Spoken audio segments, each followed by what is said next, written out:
Okay mga paps, ito nililinisan na nga yung ating intake manifold. Yan o. Oh, biruin mo yan sa dami na yan o.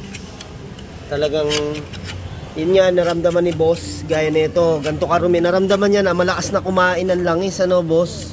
Tapos malakas na magbawa. Siyempre yung ating diesel, malakas na rin tayo sa diesel niyan. Oo.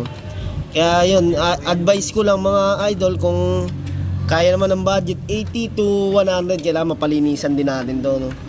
Kasi pag lumagpas ka talaga gaya nito, yun. Wow. Yan, oh. Pwede ba pakilo yan?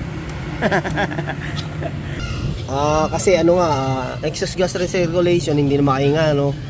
Kaya yun na nangyayari mga Pops Idols. Pinapainit na masyado yung ating makina.